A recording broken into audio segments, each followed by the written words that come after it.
Welcome. I'm Sebastian Mahfood, and you're listening to WCAT Radio, the on-air wing of En Route Books and Media, bringing you the dulcet sounds of Catholic wisdom with Bob Olson, who will now introduce today's show and speaker. Welcome to the open door. I have left an open door before you, which no one can close. Open to the love of God. Open to joining His stream of love for others. And we have a guest today, and we have our regular panel, and Dr. Jim Hannick is in charge. She is from Los Angeles, philosophy professor, father of 5 children, pro-life activist, editor at New Oxford Review. We are here again this morning with the open door. This is Jim Hannick speaking. Our guests include Commander Al Hughes, a recent joiner, Donna, whose last name she has not disclosed to me, but Al knows. Stockwell. And do you want to give us that last name, Al? Yeah, Stockwell. Stockwell. And she's proven to be a quick on the draw person, the kind of individual we need on a show such as ours. And our guest, another guest, Desmond Silvera, who's on the National Committee. In fact, he's a two-term or rollover member of the National Committee of an up-and-coming party called the American Solidarity Party. And in addition, we have Dr. Rhonda Chervin, who really needs no introduction because she's been a stalwart on this network of shows for quite some time. And I've been given the task. I refuse to say in the argot of the day, but I've been tasked, I'll say instead, old school fashion, I've been given the task of leading the discussion. Now what we've done in the past few weeks, it's getting on to be the past several weeks, is work through plank by plank without walking the plank by plank, the platform of the American Solidarity Party, a party that very consciously draws on the traditions of the Christian democratic parties that formed after World War II in Europe and in South America. And we come today to the plank on marriage and family, but in a little bit of a shift.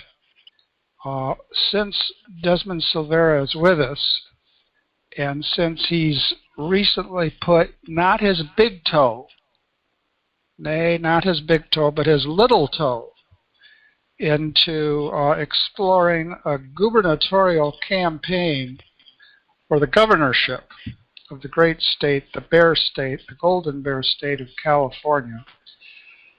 Since he's doing that, and since we can't give him really technical advice, but nonetheless we can talk about the very idea of his doing that, I'd actually like to start today with a few short reflections from Pope Francis on the political order, and more particularly the Christians' call, in various ways of course, to participate in the political order.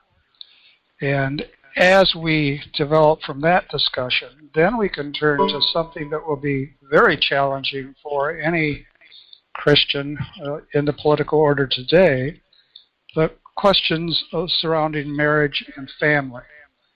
Let me begin then with just 2 items from Pope Francis, and these 2 items come from a several-page list put together by the United States Conference of Catholic Bishops on reflections on Pope Francis on a range of questions.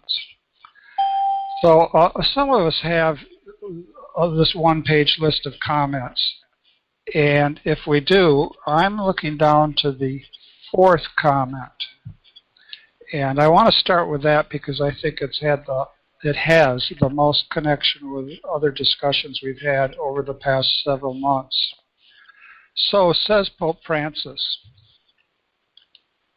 even if many are now involved in the lay ministries, this involvement is not reflected in a greater penetration of Christian values in the social, political, and economic sectors. It often remains tied to tasks within the church without a real commitment to applying the gospel to the transformation of society. The formation of the laity and the evangelization of professional and intellectual life represent a significant pastoral challenge. People don't like to be read at, and I'm sure they don't like to be read at twice, so suffice it to say that I won't read at you again. But what thoughts, panelists, do you have on that? Well, Al here. I think I'll jump right in because I'm one of those laity he's referring to. After my conversion, I spent 25 years teaching Scripture and Catholic life to converts coming into the church.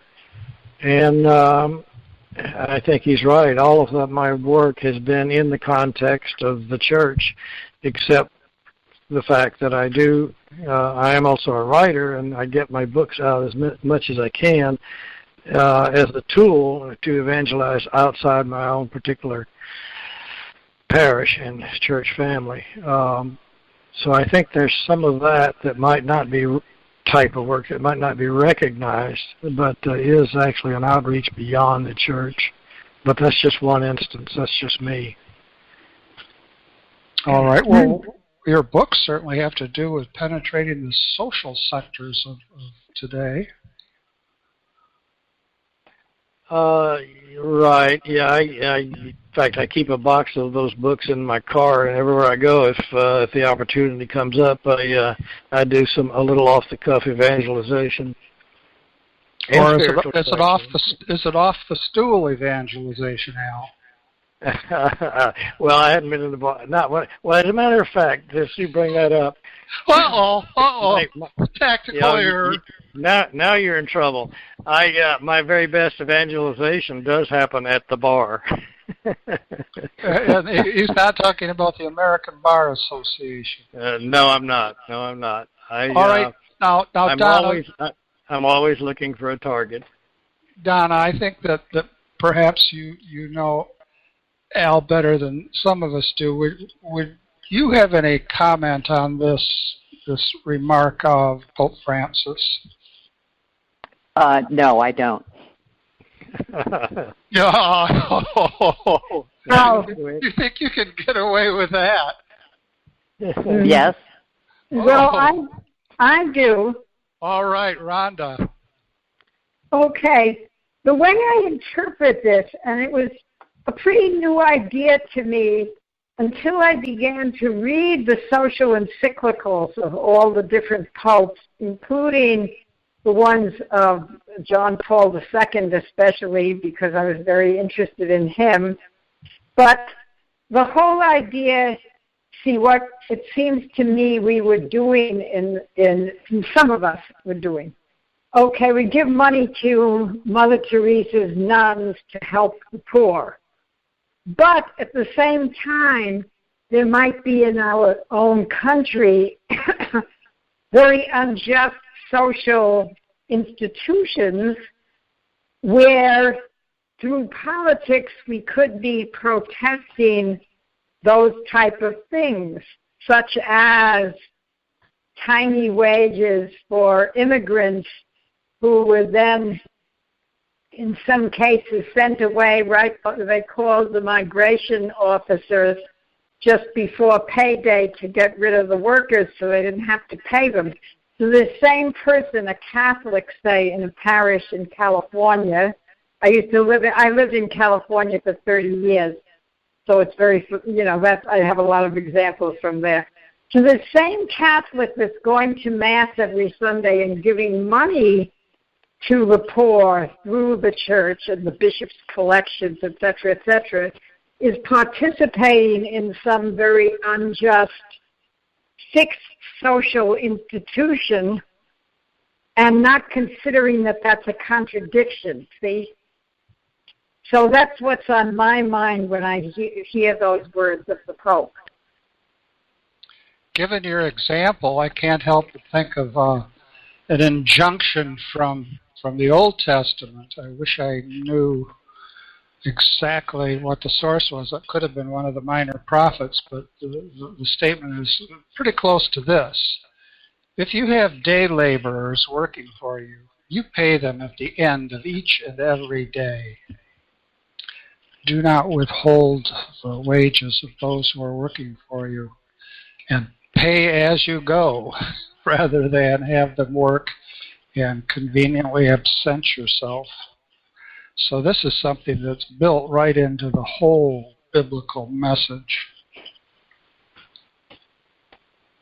And has been a problem since all eternity. Yes.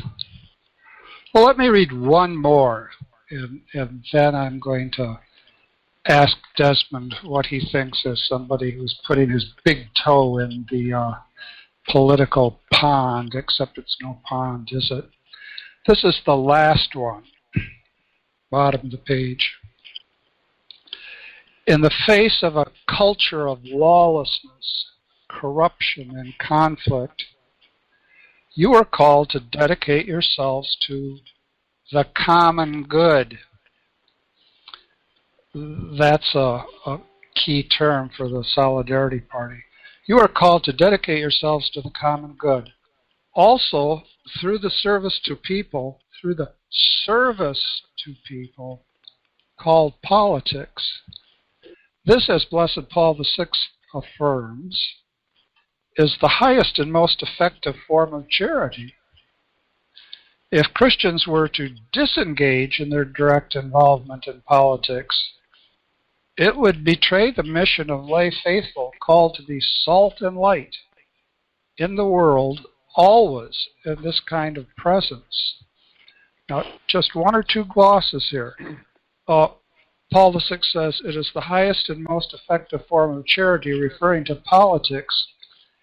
As it happens, if you look to Aristotle says the most comprehensive work of the citizen is politics. He places it as higher than ethics.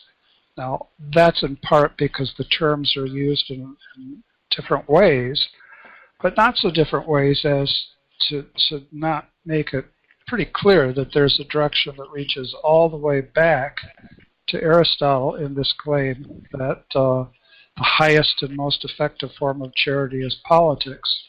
And then we once upon a time, and I know some of the panelists recall this, discussed the Benedict option. Now, the Benedict option is really the Benedict spectrum of options.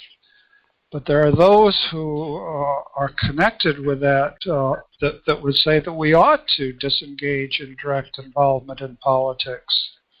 So here we have rejection of that. If Christians were to disengage in their direct involvement in politics, it would betray the mission of lay faithful called to be salt and light in the world, always in this kind of presence. So Desmond, what do you think about that?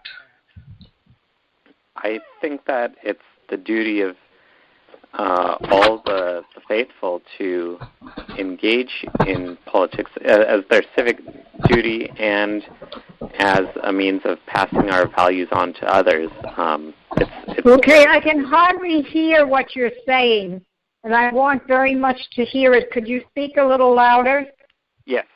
So I was saying that I think it's the civic duty of all the faithful to engage in politics and to spread our values, to spread the good news through our public duty, and and so that's why I got involved. I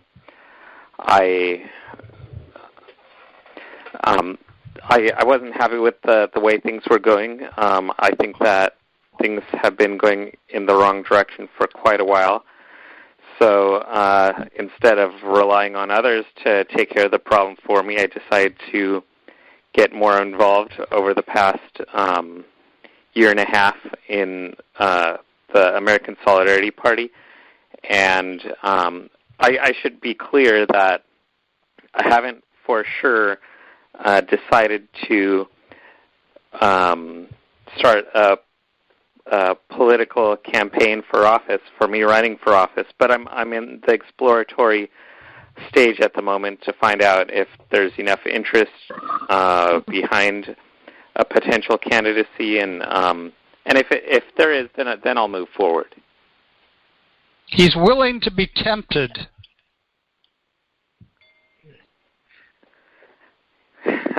and regarding the Benedict option,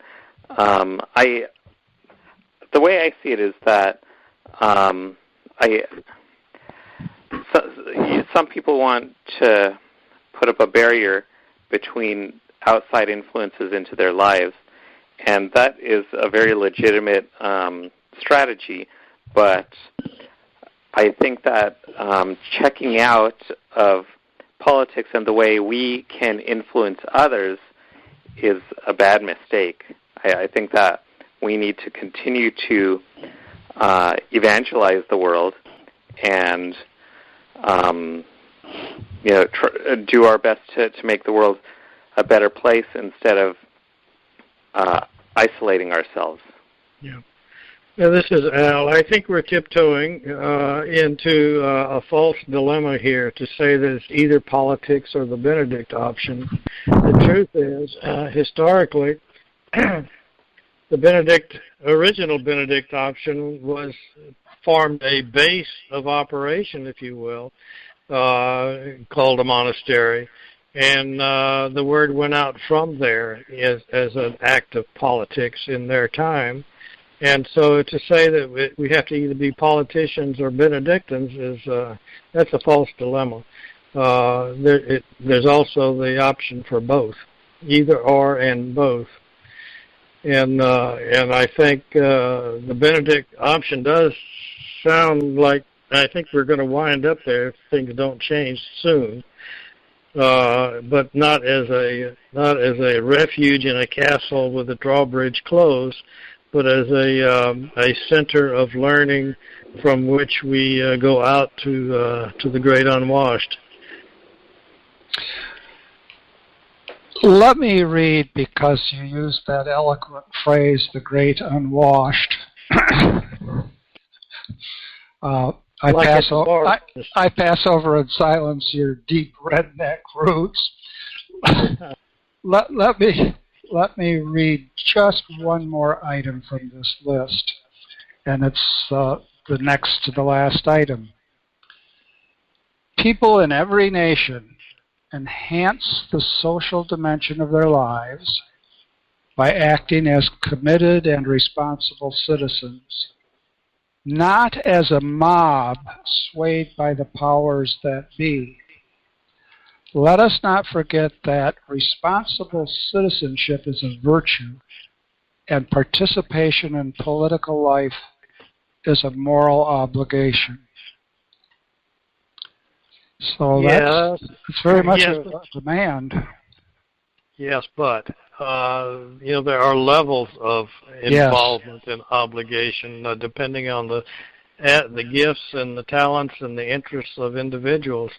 I think I have heard that, for instance, the Fox News people, the majority of them are Catholics, and you know what their position is in the world.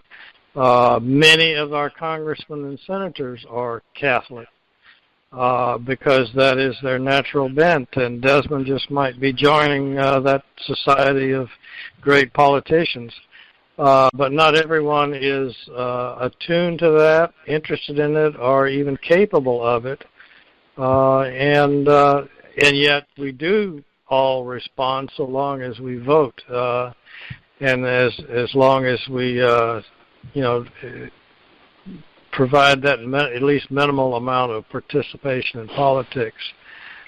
So I'm also reminded, I sometimes criticize things the Pope writes and says myself, but I remind myself that he's speaking not to us directly, but to the whole world. At least that's his job.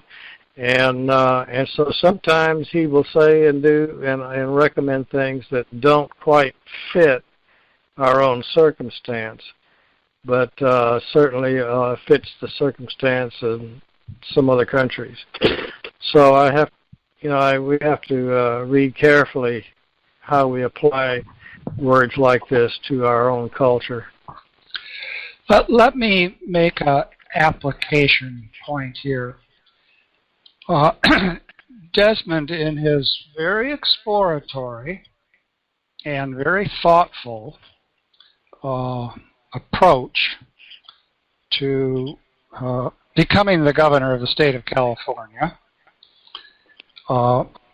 is interested in nitty-gritty things.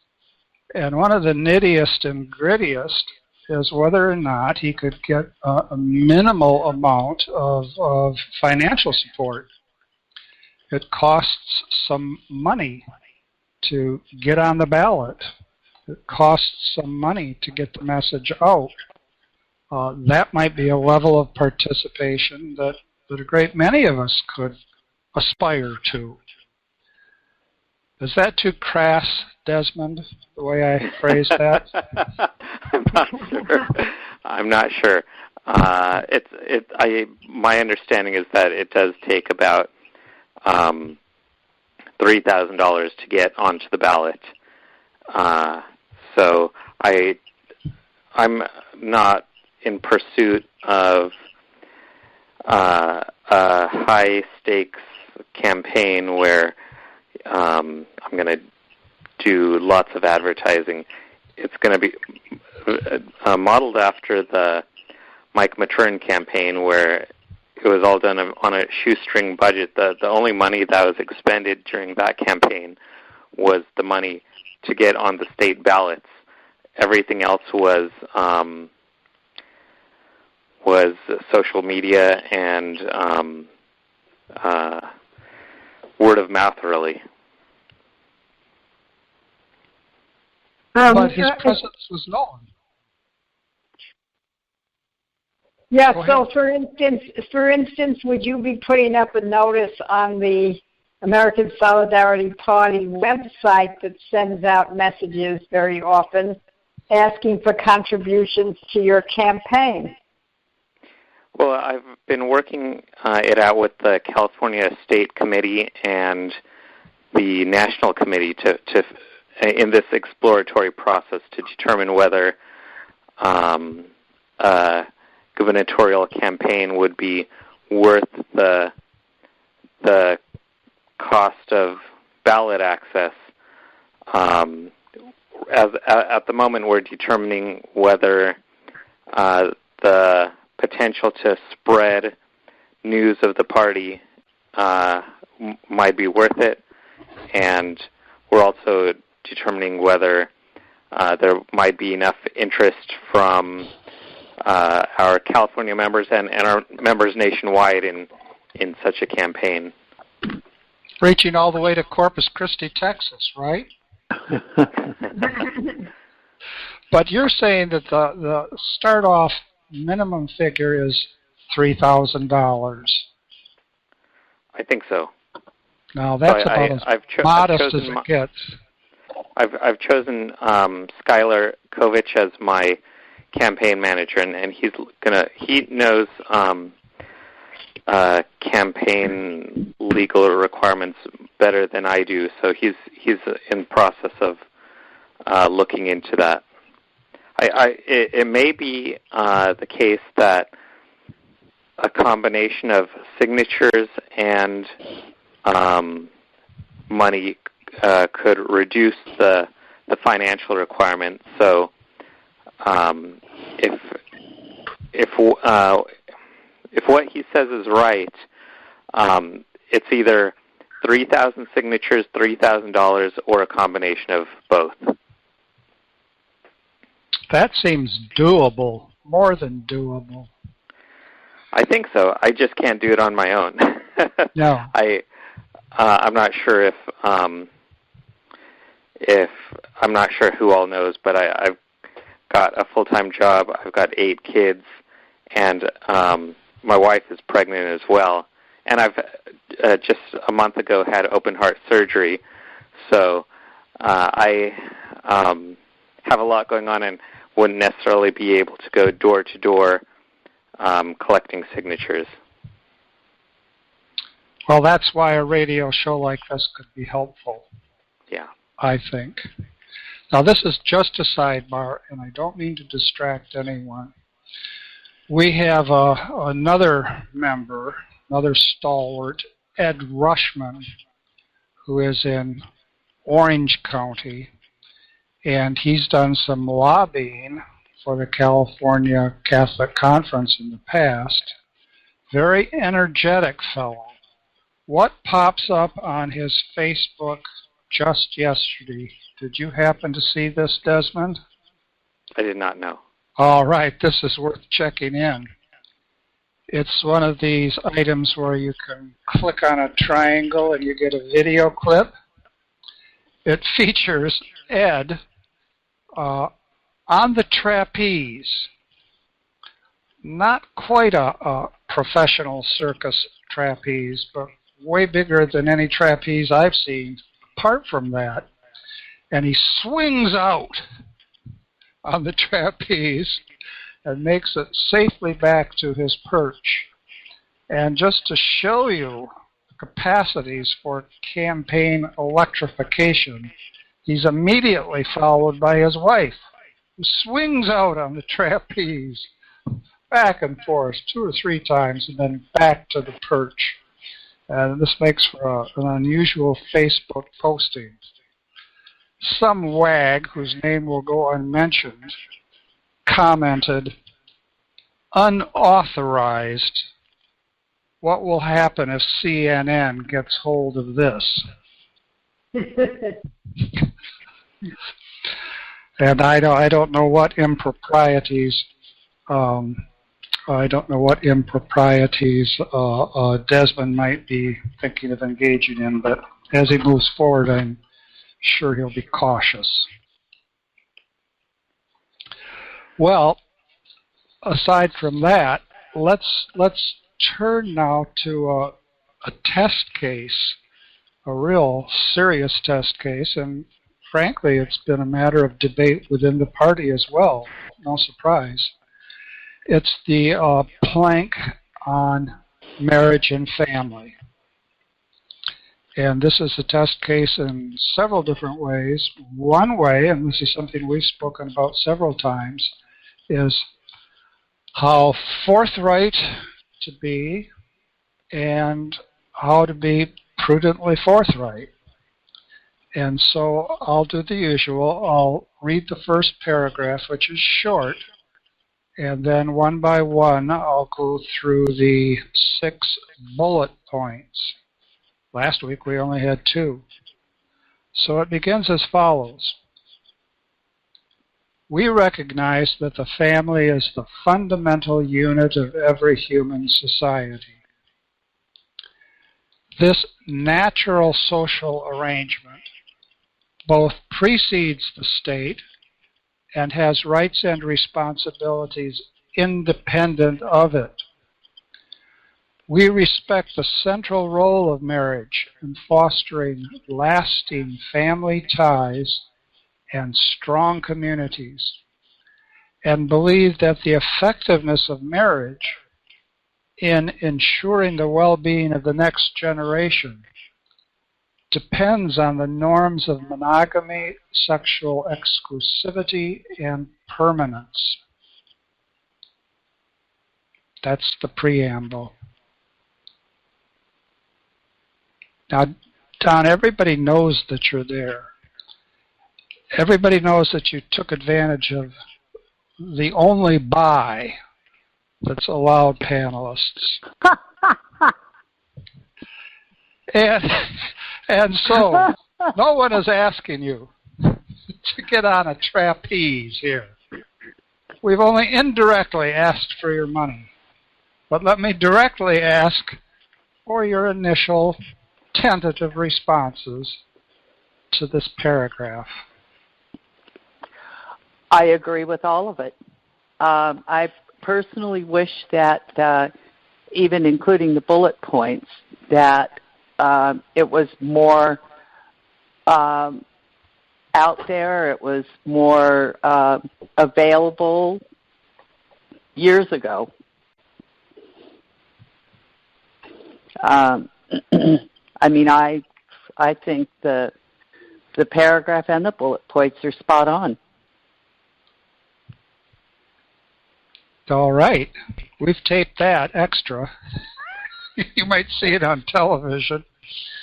As a matter of fact, in the 50s when I was growing up, virtually the whole population said, "Yeah, that's motherhood and apple pie. What's wrong with that?" Everybody would agree. But that was the 50s, and now that's sadly long gone. And as recent as the 80s. I mean, I wish that this could be out there for more public, for more people to read, to understand, and to believe. Now, one of our past participants is a woman, Kemi Ingram, whose focus is on Twitter, and she has something 30,000 plus people in her Twitter feed. And this is the sort of thing, this paragraph, that she'll put out as a tweet. And I don't know that all 30,000 plus people will be answering every tweet, but that's a way of putting things out that's free. And that's just the sort of thing she does. Yeah, should I go? Al, that kind of brings me back to the Pope's comments. I don't know how he can possibly measure that kind of thing when he talks about the laity in the influencing the political life of a country. That's a great type of work that goes on constantly through a multitude of lay ministers. And but there's no way to measure that, and so I would think the Pope's comments fall a little short simply because there's no way to measure all of that activity that actually is going on with the laity involved in politics. Certainly encourages it, and from time to time he, as other popes have, I think of the very last public address of Pope Benedict, he can cite individuals who've shown real leadership.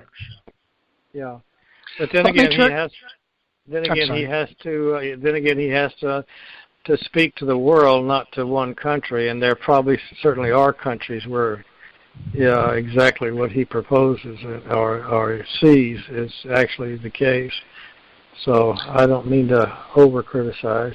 Yes. But this platform, I've been the gadfly on this program for a while, but I can't find anything to disagree with. This is the way things ought to be. Period. As a matter of fact, okay. One more thing, and then I'll shut up. The basis of marriage is something Carl Jung looked at, the great research psychologist, and here's what he wrote very shortly. It's excerpted from something. For woman, love alone gives full stature. As in man, spirit alone endows his highest meaning. Therefore, both seek a psychic relation because love needs the spirit and the spirit love for their fulfillment. And of course, that is the basis. Beyond history, that is the basis of marriage.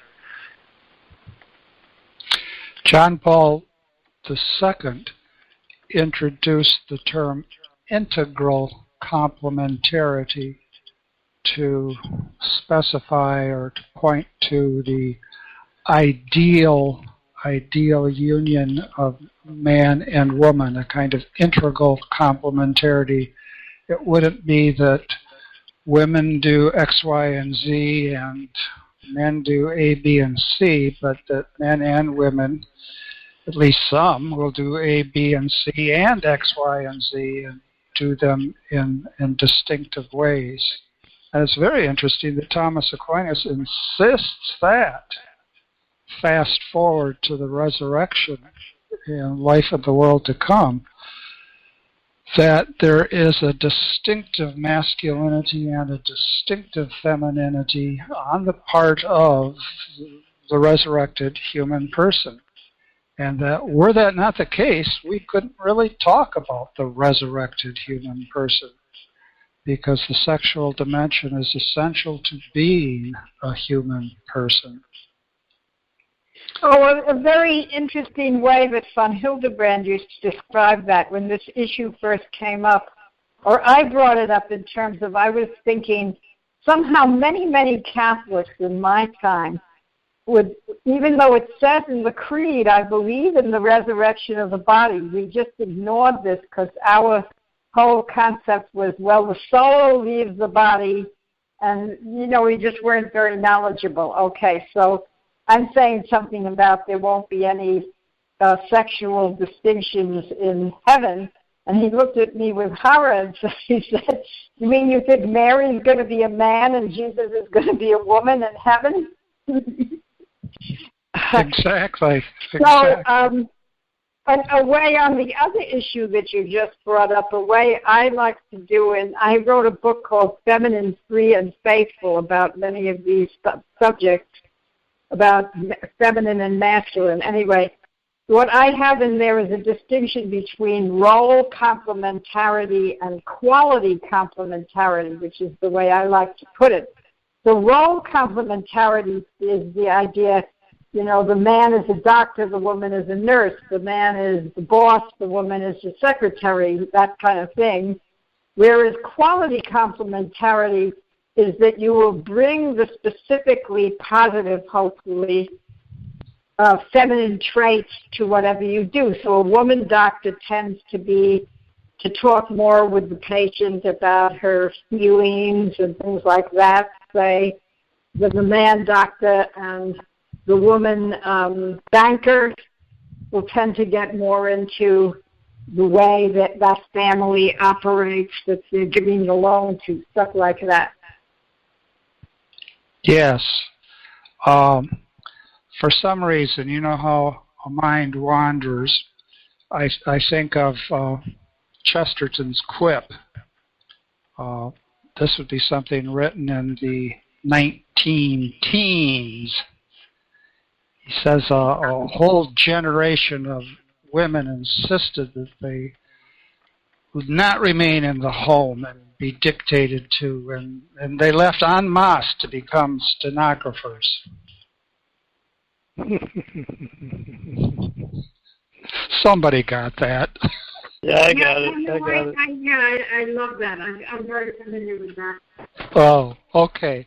Well, now I want to switch back to Desmond. Desmond, you know that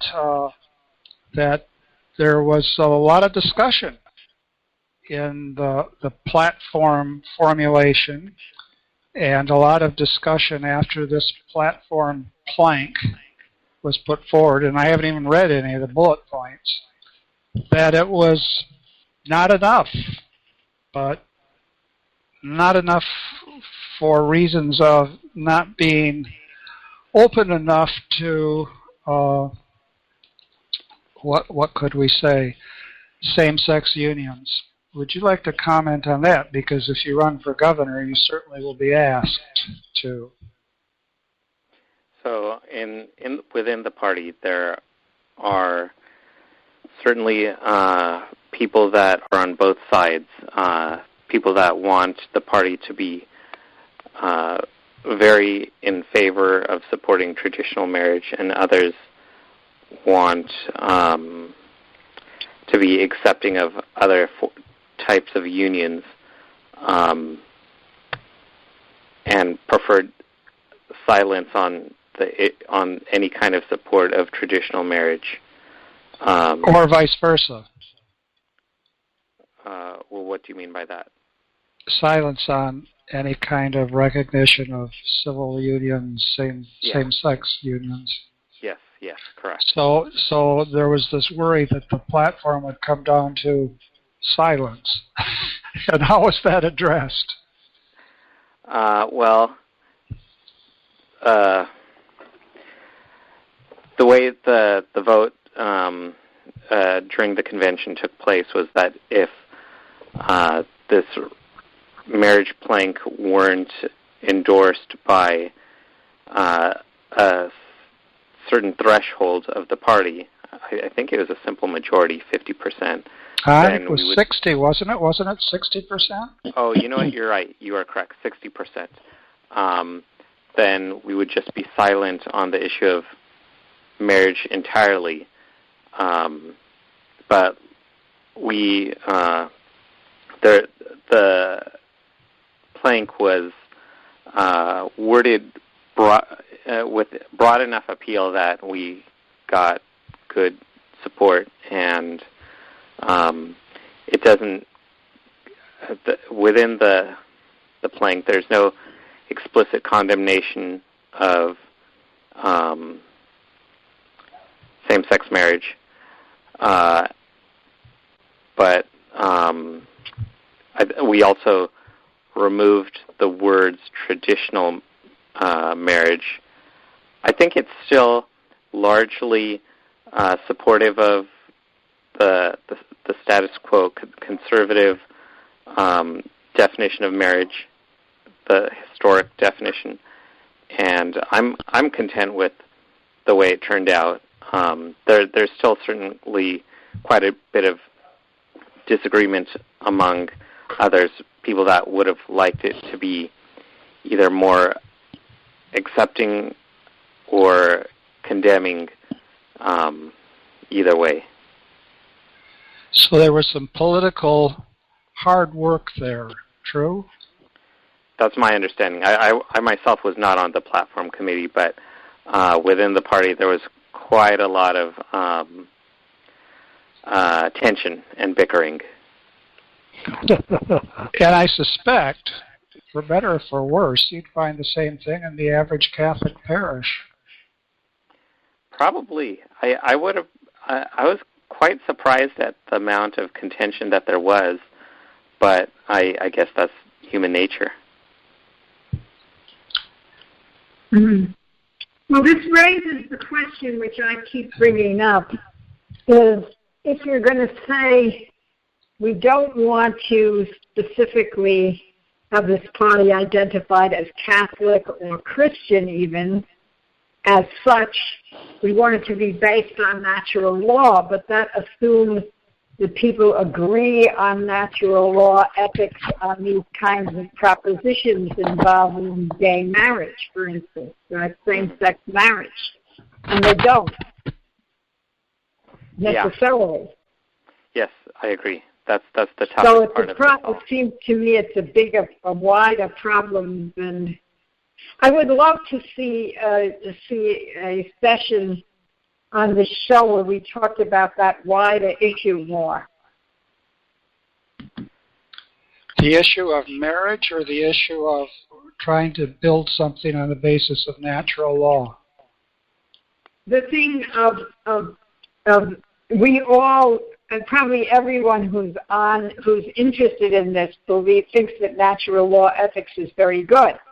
But it leaves out that people could be, in general, natural law ethics ethicists, except on these and these and these points on which they don't agree, and that those points are key to a Christian way of life, such that how happy will someone who's a strong Catholic or Christian or Orthodox Jew be when these issues come up where there's disagreement within the party?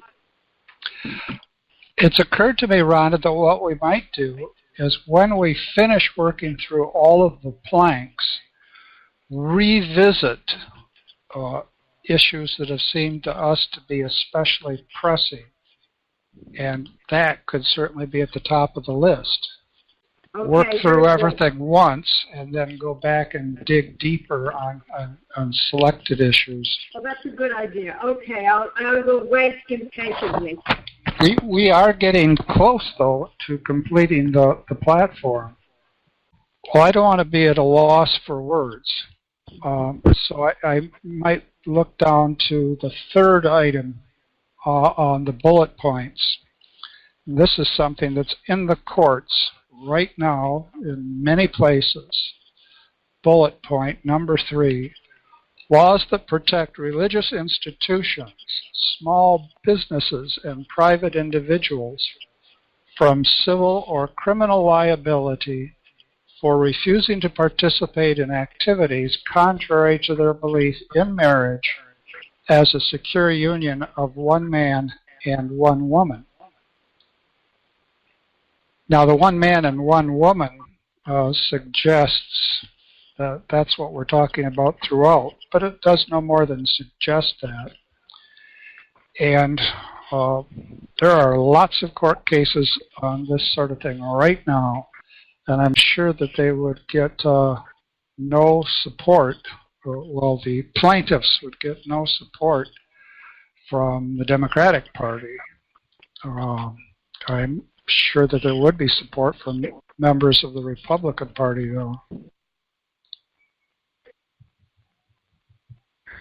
On the other hand, if you go to the very next item, workplace accommodations for parents, including paid parental leave, flexible scheduling, and affordable child care, I can imagine a great many Republicans would not be too keen on emphasizing this.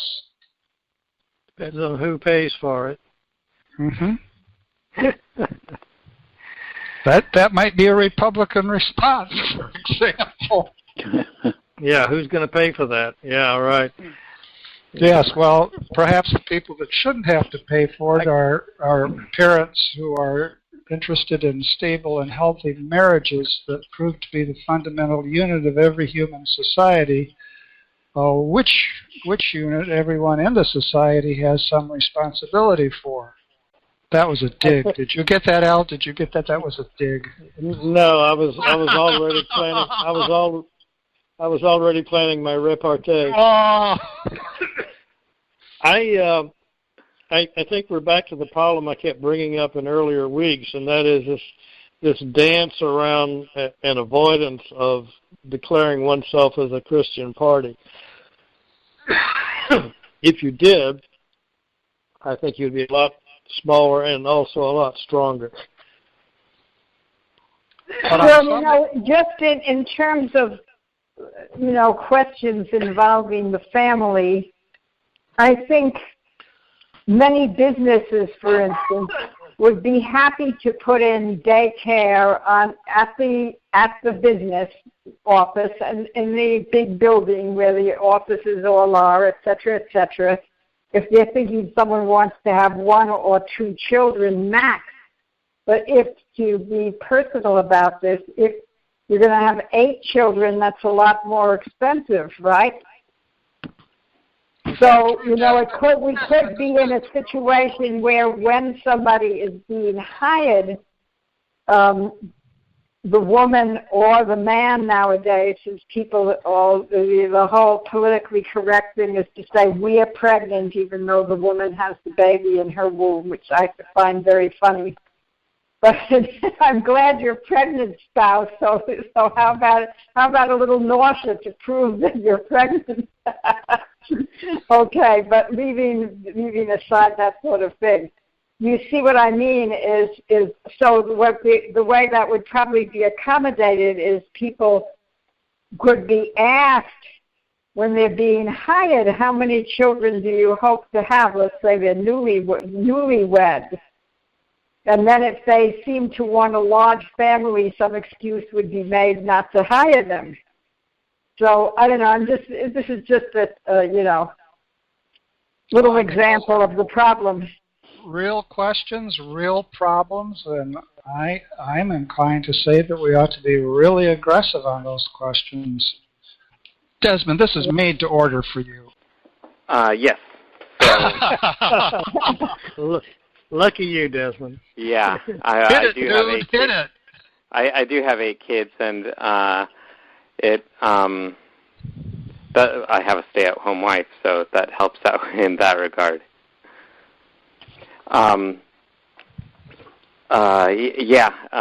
Regarding this bullet point, the American Solidarity Party does try its best to stay in the middle. So we do from